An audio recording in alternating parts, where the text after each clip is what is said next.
What's going on, everybody? It's your boy C-Zar, and we are talking about silver today. It's the 17th day of January, and here we are sitting at about $90.07. It is Saturday. It's the weekend, so the stock market isn't open. The price action is not active right now, but still, even on the weekend, I think it's important to address the price action to be prepared for it, at least so for the coming days, the coming week, whenever the price does move. We're going to get prepared. The last video that I talked about silver was on the 11th of December, which is all the way back here on this day.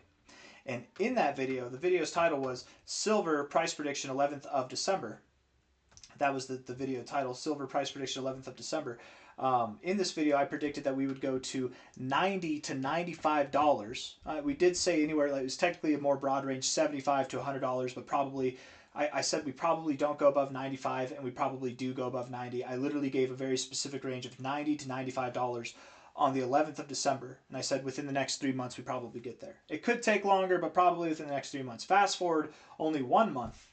Here we are, our current high right there at about $93.7, right smack dab in the middle of that $90 to $95 range. And why did I assume that this is the area that we would go to? Why was I assuming that this was the next area that we would find or encounter resistance? It's because from a high here to a low, if it'll let me get the high on there, that is just above our 1414 area. I didn't assume that we would hit $100 based off this. We could have. It was possible. It's something we accepted, but I was thinking we would go just above the 1414 because it's very common to do that. You don't stop right at the 1414. You go just above it like we did here, and then you close below it. That's typically how you find resistance. Then you find support at the 1272 and build, or you come all the way back down here and then you build, whatever it might be. Silver's due for a crash, guys. We are going to crash. I want you to understand right now, we're at about $90 right now. We're probably going to see $74 or lower over the coming months. Okay, we're going to be in a consolidation phase. That was the expectation. If I'm wrong, maybe we keep pumping to 122, maybe. But even if I'm wrong, imagine I'm wrong and we keep pumping, we will likely pull back to prices that are lower than this. I will be right in a matter of no time at all. Maybe I call the high wrong, but holding out for these prices to be lower I think is still the right move. Does that make sense? Because we're probably not just going to keep doing this without pulling back at all. And when we do pull back, likely this area or lower is where we're going to pull back to. We'll go over that real quick. Let's get into the short-term stuff. Hit that like button, subscribe. Thank you all for being here. Looking at the daily time frame on silver, we've got some bearish divergence here. You can see on the daily RSI, high, lower high here. You have a high and a higher high here in the price. All right, that's bearish divergence. That in itself would at least call for a move that would be down to where the divergence started. The divergence started right here at this closing high in price. That would then lead me to believe that we do pull back to $79 or lower. It's very common in these bearish divergence situations to pull back not to where the divergence started, but through the divergence as well. We can find support where we found support before, maybe down here where we found support before. Guess what? That's at like $71 to $75. And that is exactly where our 1272 is, from a high to a low here. Very, very significant macro high, guys. I mean, that was set in 2011. It was a double top from our high all the way back in 1980, okay? Crazy, crazy stuff. Very significant level here. Pulling back to the 1272 at $74 would clear us of this bearish divergence that we have.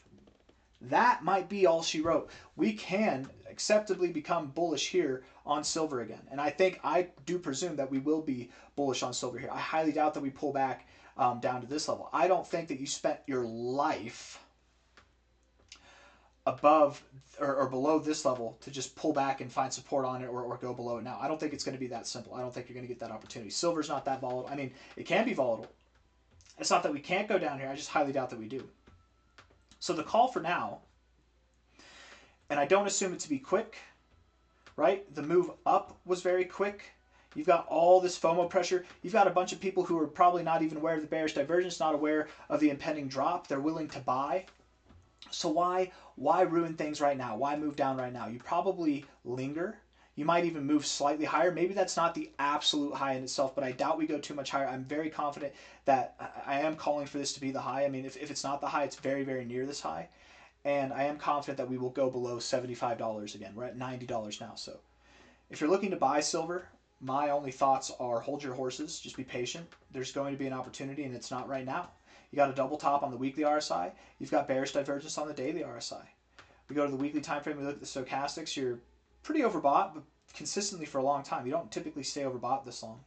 The MACD is very bullish. I mean, what I don't believe is that silver here is going to go through a multi-year, decade-long process of consolidating before moving again. I do believe we have more to go.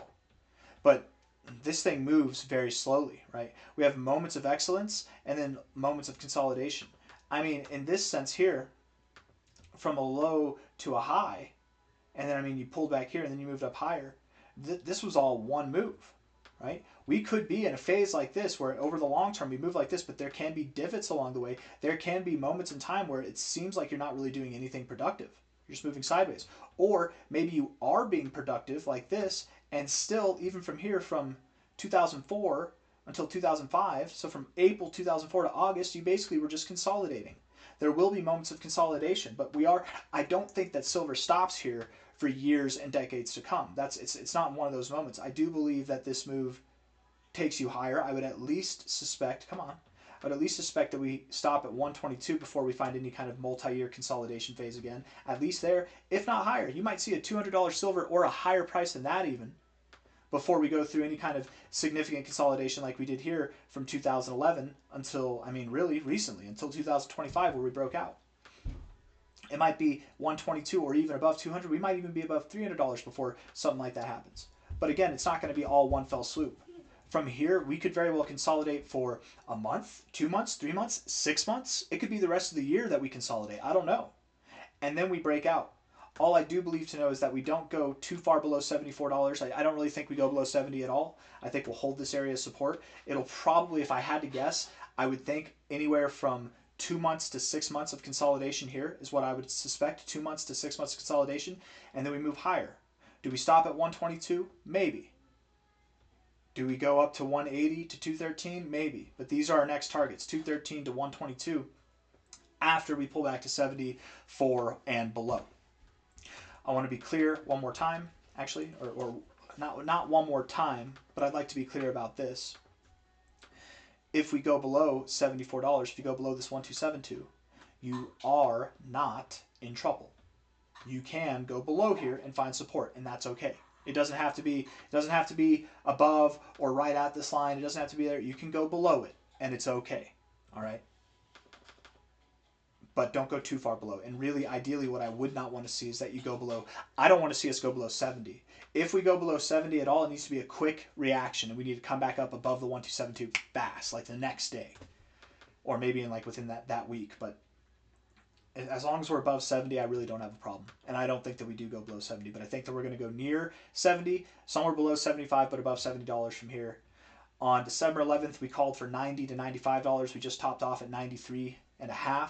Now I'm calling for probably over the next month or two. I don't expect this to be a quick, sudden shift. I think it'll be a slow process down, maybe a sudden shift at the end. Maybe over the next month or two, maybe by April, probably by the end of April, if not sometime in February or March, we will find a low at about $75 to $70. More specifically, right there at about 73 bucks. Hit that like button, subscribe. Thank you all for being here. I will see you on the next one.